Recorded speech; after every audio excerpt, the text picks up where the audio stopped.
Okay, so the first thing I want to ask you about is free speech in the UK. Do you personally believe that everybody should have the right to free speech? I believe they should, but we don't. We live in a post-free speech era. Anyone who thinks they have free speech, the country I thought I lived in, post-2009, when I started my activism, is a very different country to the one I now accept we live in. Since talking about Islam, I've faced complete government persecution, police persecution, violent opposition, and that's all for expressing my free speech and criticism to an ideology. Do you believe that everybody has the right to freedom of speech? So Anjem Choudary, as an example, does he have the right to free speech? I think everyone has the right to free speech. We have laws that we introduced in this country which were incitement to violence, incitement to hatred. So we already have laws that tackle people who want to incite murder or incite violence. So I don't think people should be inciting murder or violence. If Anjem Choudary wants to talk about his views of Islam and without propagating and encouraging violence or murder, then he should be free to do so. But we have laws for that. But those laws aren't implemented across everyone equally. Basically, we have imams. We had a man yesterday convicted of making his dog do his pug dog. I don't know if you saw this case. He had a pug dog, and for a joke, he taught it to do a Nazi salute. He's been prosecuted. He faces prison in 4 weeks' time. We have preachers of hate. We have a rally for our capital city every year called Al-Quds. We have Hezbollah, terrorist organisation flags. They chant, kill the Jews, kill the Jews. That's real hate. They're not prosecuted, ever. In fact, Sadiq Khan, the mayor of our capital, goes on the same march. So the law has to be implemented across everyone equally. It's not. And that's what and people see that. Everyone can see it. I've had hundreds and hundreds of people threaten to murder my family, kill my kids. I've been violently attacked. Not one person has ever been prosecuted. Ever. Never. Never. No prosecution against anyone. I've been punched on the TV, on national TV, when the man who done that is now in jail for terrorism, but he wasn't arrested. So people see this. People see the unlevel playing field.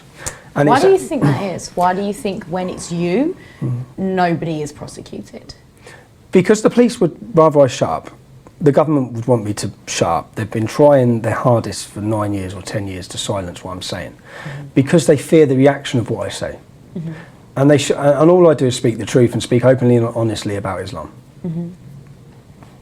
That's it. The biggest criticism of yourself Yep. is that people will say that it crosses the border between free speech and hate speech. Yes. How do you feel about that? You are accused of hate speech over free speech. This is my question for you then. I'd say you've researched me before coming on here. You've obviously had time to research into me. Did you find any hate speech? Did you find any quotes? Because all of the journalists, whenever I go anywhere, if I was promoting hate speech, they'd be throwing these accusations at me. They don't. They never can. In fact, everyone that's ever said it to me, I say, give me one example. Just give me one. By promoting yourself as anti-Islam and openly saying, I am anti-Islam. Would you say, you know, if I was anti-Scientology, would people say that's hate speech? Would that be deemed as racism? Basically, the word hate speech has taken over now from racism. What they used is the accusation of racism was to silence the public and silence the discourse, so they can control the discourse. They can control what's being said. They use racism, Nazi. They've absolutely destroyed those two terms. The true victims of racism now, it's an insult to the true victims of racism. It's an insult to the true victims of Nazi, that anyone with a different political ideology to people who read The Guardian is called a Nazi. That's what we're seeing. So with regards to hate speech, it's like I've had Yvonne Cooper, Fletcher? No, what's her name? Yvette Cooper. Yvette Cooper, who's an MP just this week, standing in front of CEOs from YouTube saying that I promote hate. I've seen Baroness Farsi this last week standing in Parliament saying that I promote hate. I've seen Mark Rowley, the head of counter-terrorism, saying that I promote hate. Not one of those people, and I know it, would be able to give me an example. Mentioning police, how do the police treat you? Let's talk about the incident with Antifa in Wood Green, Haringey. How do you feel you are treated in terms of your right to free speech, and Antifa, are they treated differently to you? I wouldn't have time to go through everything, but from the day I started opening my mouth, I've seen illegal raids, I've seen armed police come into my house and my children. They arrested my wife, who was 6 months pregnant at the time. They kept her on bail conditions for 4 years. They sat her through 3 8-hour interviews. They then arrested other members of my family, all fraudulently. They dropped them all under a deal that I'd plead guilty and go to prison. They took my assets, they froze my businesses, they held me on on laws that they brought in to tackle terrorism. They held me on, so I wasn't allowed to spend more than £250 a week for 4 years. When I started the English Defence League, I owned 7 properties, I had 2 successful businesses. They'd done everything they could to destroy that. So that's the free speech. That's the police. And then I've been approached by Met Intelligence Bureau, who are a secretive unit within Scotland Yard, who approached me in prison to work for them. And what about when it comes to free speech? Do you feel like the police have an agenda against you to curtail your free speech? They want to shut you up. That's exactly all this has been about. That's all it's ever been about. And Antifa, are they treated differently? Yep. So Antifa continually wear face masks and beat people up and attack people. What we've seen, this is the problem we have in the UK. People like myself have been targeted by them for 7, 8 years, 9 years. Yeah? What we now see, last week at King's College London, a liberal speaker and a Jewish speaker were attacked and their event was shut down. We see feminists. So this whole silencing and no platform has moved and shifted, and it's not good where it's gone. Do we have free speech? Are you open to talk? These groups work, and most of these groups the funding comes from government. You're not against fascism, government funded. Most of these groups are government funded. They're like the jackboots, who the government fund to silence and shut up anyone who goes against the status quo. Anyone they don't like. They find out where you live, they find out where you work, they dox you, and then in the end they issue violent threats. And they violently beat you. And most of these groups, there's another group out there working now called Resisting Hate, who work with Tell Mama.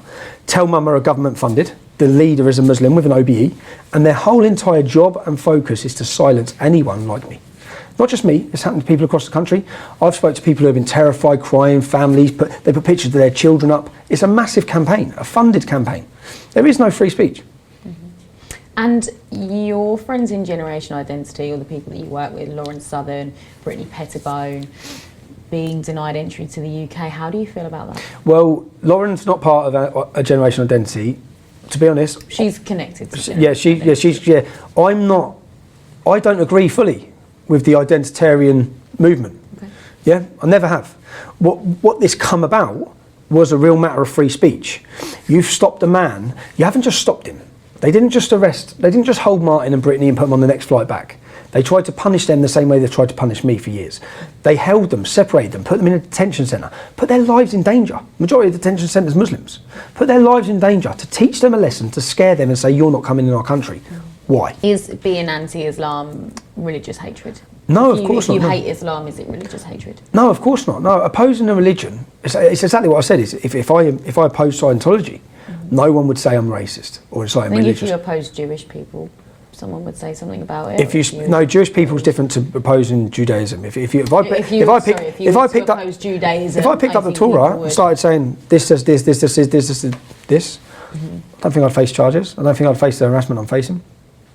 So it's our God-given right to look at a religion, whether it be Christianity or Islam, and pick flaws of it. It's our God-given right to mock it. That's our right. No one can stop that. Does an imam have the God-given right to criticise Christianity of course. and to talk criticism of religion is call very... for the banning of churches and call for the shutdown of churches in different countries? Of course, in fact, they don't have to call for it because they do it in most countries. Can't build a church in Saudi Arabia. You regard hate speech as anything that incites violence? Inciting violence. If it doesn't incite violence, then... If I was saying something like all Muslims are bad, we need to... I'd say that oversteps the mark. I've never said that. Not once in my life have I said that. Quite the opposite. You oppose Islam? I oppose Islam. Islam's an ideology. Muslims are people. Muslims are innocent adherents and followers of a religion. Yeah? I have a problem with the book, the ideology, the scripture. So the two separate things. If I was hating a book and hating that scripture because of what it says about gay people, because of what it says about women, if I hate that, that's very different to hating individual people. It's very different. So yeah, I separate it every time. The left seem to have a problem separating Islam and the followers of Islam. I think Muslims are victims of Islam, and I'd love to see them all set free. Okay. You believe that, and you've obviously read the Quran. A lot of people who follow you, who follow your words, probably haven't. Do you condemn? So on Sunday at Speaker's Corner, there was some footage of a guy who was harassed. Do you condemn any violence by your supporters? Of course I do. People were shouting down the gentleman, which I saw they were. He wasn't violently attacked. He was shouted down. He was in the middle of 2,500 of my supporters, or more. And as I said, not one person laid a finger on him. But aggressive behaviour. there was, and I agree, and it's not right. And then in the heated moment, I'd advise anyone, as I always have, against violence. In fact, what people don't like to talk about is when Lee Rigby was killed. In my first speech I gave, which the media never pick up on this. In my first speech I said 600 Muslims are serving in our armed forces. They're doing a lot more for this country than I am. If you spit at a Muslim woman or abuse a Muslim woman, you're an absolute coward. If you attack a mosque, you're a moron. I've said these things continuously for the last 9 years. I've always separated the difference between extremist radical Muslims and ordinary adherents who don't actually follow the religion that way. Why do you think your message doesn't get across? Because the media don't want it to get across. They need the bogeyman. They want the bogeyman. They want me to be the hate figure that I'm not, and I never have been. That's why I always say to people, there's not one thing I've ever said that's racist or extreme. I simply point out facts, and these are facts that we should be looking at. Why have you decided to do it? Because, as I've said, I see that's the way to reach people. And what I realised very quickly was that we are the media now. So I always say you have the old media, you have the new media. We're the new media. So many more people are watching our videos and listening to us. I'd say I'm probably the most listened to journalist in the UK, and that's not me being big-headed. When I looked at my figures for a 4-week period, 193 million people read my tweets and 49 million people watched my videos just on Facebook. I know 6 million have watched them so far in the last 3 weeks just on YouTube. That's on YouTube. When you combine all this together, the media are dead. How do you bring about policy change? Because a lot of what you're saying to me is not about what Joe Bloggs should do on the street. It's about how our politicians should act and how things should be changed in that way. What do you want to achieve, and how are you going to achieve it? That's what. It's great to talk about free speech and to say, okay, well, I should be allowed to say that, but what is the consequence of that, and how does that actually be put into action? So when I first started in 2009, I saw that the only avenue we had and the only option we had was to get out on the street. And do you know what? Before we went out on the street, we tried everything. We contacted our council, we done petitions, they ignored us. We didn't matter because there weren't enough of us. So we went on the street. That gave birth to the English Defence League. That's where I had to be to get the platform to talk to people. I've then thought about politics and done my mind with politics, and my last custodial sentence would prevent me from being able to be an MP. So then I see that the future is this. The future is your phone. The future to talk to people, and they're fully aware of that. We had the advantage in 2016, and governments and tech companies have cottoned on, and now they want to take the power back. I think I looked in the last 7 days, 7 million people have watched my videos just on Facebook. Now we're reaching people, and they know we are. We're talking to people, and we're changing people's minds and opinions. All the years of slandering and attacking us, and the view they want to give us. What they basically want to do is the media want to write a story about me, and they want me to have no right to reply. That's what they're trying to do. And they also see now that people are listening to us and we're waking them up. The only future option is that, we need political change. We need political change. I see my position as media. Okay, so give me your manifesto. If you were going to get into politics, if you can bring about political change somehow, what's on your manifesto? I'd close down the 100 Sharia law courts we have operating right now. I'd close them down tomorrow. I'd outlaw Sharia law in the UK. I'd stop all funding from Qatar, Saudi and Iran. I'd stop all Muslim immigration into our country. Temporarily. I'd temporarily stop the building of mosques. Temporarily. Until we get to the root cause of the problem, until we sort out the mess we're already in. There's so much we could do. I'd segregate our prison systems. We'd have, instead of prison systems, I'd have prisoners, they're basically prisoners of war, which is what the radical extremists are. They're at war with our country and they're not going to change. They are, and until that war is over, which as soon as we accept, if our government accepted we was in a war, then the police officer that was killed on Westminster Bridge a year ago today would not have been killed. He was unarmed because it doesn't look nice. Lee Rigby's base, there was no military. Would you arm police officers? Yes, I would, yeah. They need to be armed in the situation we're in. We're at war. Would you have military on the streets of Britain? You need it. At certain times, you need it. Well, the point is that even when Lee Rigby was killed, there was no armed personnel near there. That army barracks is within 5 miles of the biggest Sharia zone in Europe. We're at war. 2,000 young British Muslims went to fight for ISIS. We have 23,000 of them that we know about, and we're watching and monitoring.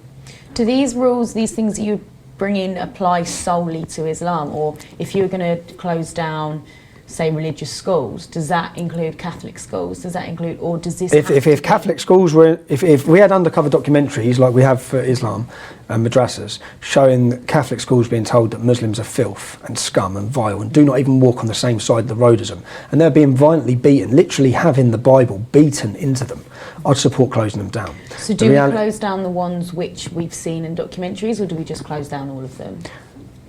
I think every madrasa should be closed down. Any school that is bringing people up on a teachings of a hate-filled book and a violent book, I'd close down.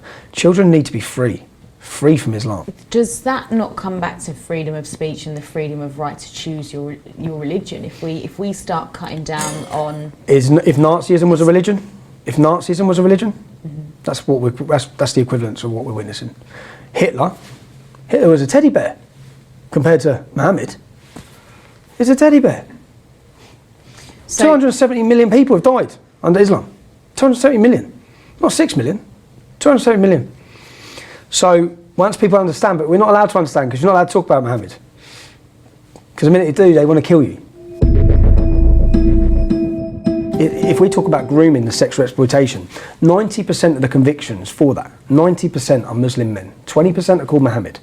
Muslims only represent 4% of this country, 5% of the country at tops. In the grand scheme of when you look at that compared to rape committed all around the country, the majority of paedophiles are white. The majority of paedophiles in the UK are white. The 90% of the paedophiles in the UK are white, as you'd expect from a 90% white country. Yeah?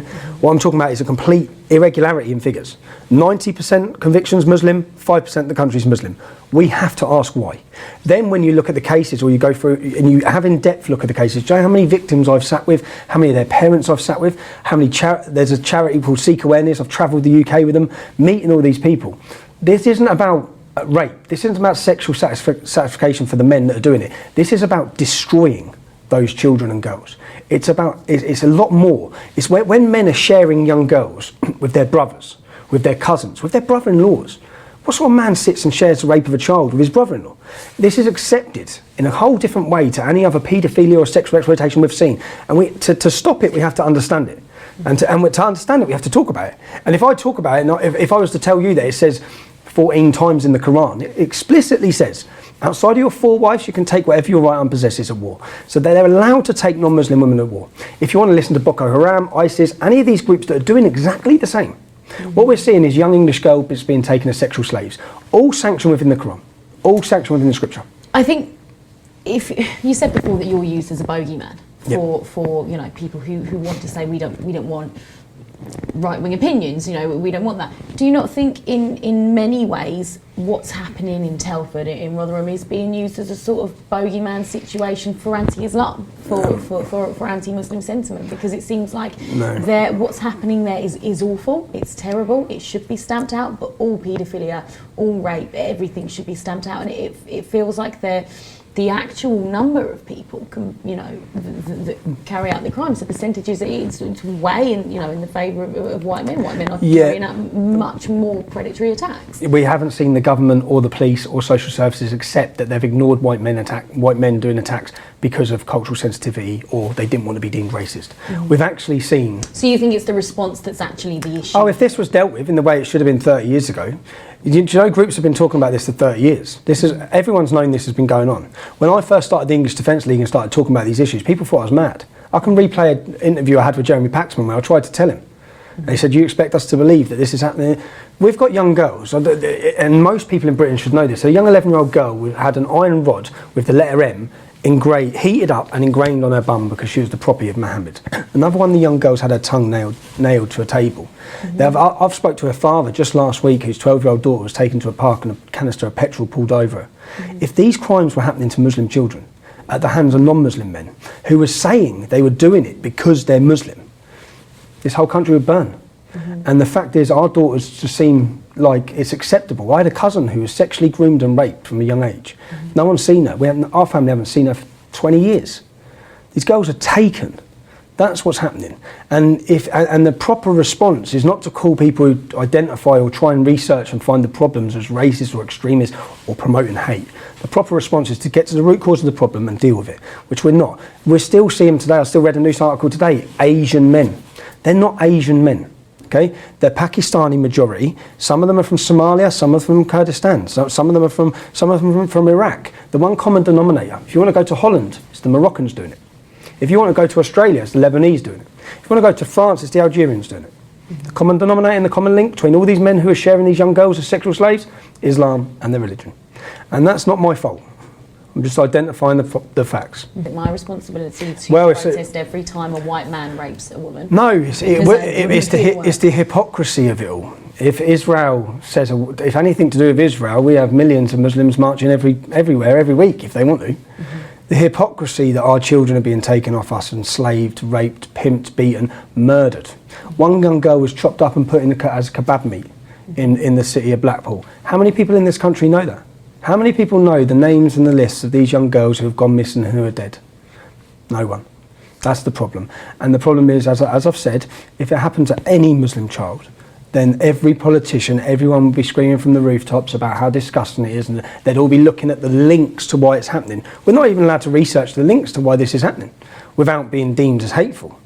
And there's so much else the government should be doing, or could be doing, for hate preachers, for mosques. If we talk about freedom of speech, our schools are managed by Ofsted. So we have an Ofsted system. We need a similar system for mosques. We need to know what they're saying.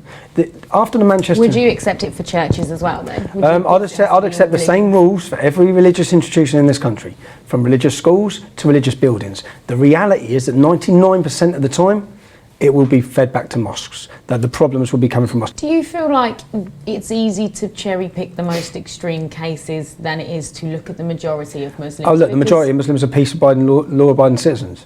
The majority. That doesn't mean that we should ignore the explosive and dangerous members within the community. And I'm not bothered about offending people's feelings and speaking openly and honestly.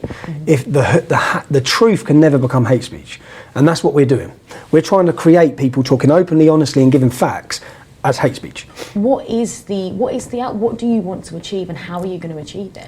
I want to achieve a safe and prosperous Britain to hand down to the next generation. And how do you do Which that? is what our forefathers went and surrendered their lives and died to do. I have 3 young children who are growing up in Luton. We have 35 mosques. The demographical change for the town by 2030, the Bangladeshi and Pakistani communities will increase by 70 to 77%. My government already ignore us because we're white and working class. We do not matter because we don't vote them in anymore. They're voted in by the demographical growth and the organisation from the mosques. I want my children to be recognised. I want a safe future for them. I don't want them to become victims because they're not Muslim. That's what I see. So the only way I see that you do that is by opening up and talking honestly about Islam. Let's talk about Islam. We can't even talk about it. We cannot. Lord Pearson in the House of Lords last week asked the question, can we talk about Islam? He was booed and jeered by all the sneering members of Parliament. Those sneering members of Parliament live in leafy suburbs that are not affected. They don't live where we live. They don't see the hatred we see. At the minute, we have madrasas all across this city that are funded and supported by Saudi Arabia. One of the most extreme, disgusting countries in the world for human rights violations, women oppression, homosexuals oppression, all of these problems. In fact, it's illegal to have a Bible in Saudi Arabia.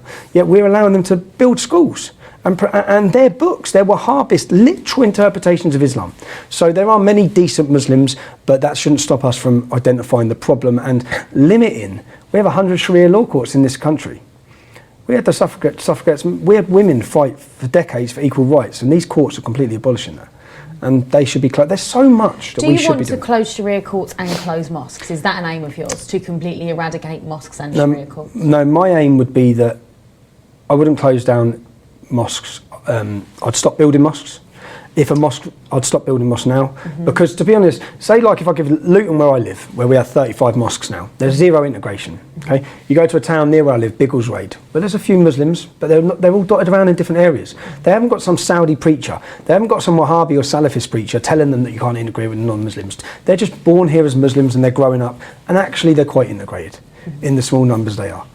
Not in Luton. Not in the towns with the mosques. The mosques and the influence, whoever builds and funds that mosques then influences what interpretation of Islam is spread through it. All the money coming in for the mosques now, Iran, Qatar, Saudi. How do you police a mosque or a religious institution without impinging on free speech? Similar to, as I said, if you had an Ofsted style team, and if they need closing down because of hate that's coming out of them, they need closing down. because, and it's like when I do research, whenever there's an attack, I just do research on the local mosque. And do you know what? Some of the views that I find of people who are talking in them, it's disgusting. And then, but all we hear about is the fact that I'm a hate preacher somehow. It's like, well, what am I saying? What am I saying that makes me a hate preacher? If I went to a pub on a Friday night and I spoke to a few guys in there, I would hear extreme opinions. I would hear extreme anti-Muslim, anti-Islam, these very extreme opinions, often uneducated opinions. How do we change that if by just saying, okay, we want to close down that opinion and this opinion and police religious institutions, how do we actually positively start to integrate people together? Because yes, there are extreme opinions in mosques, but there are extreme opinions in pubs right now. Followers of Islam will not integrate into our society. I think if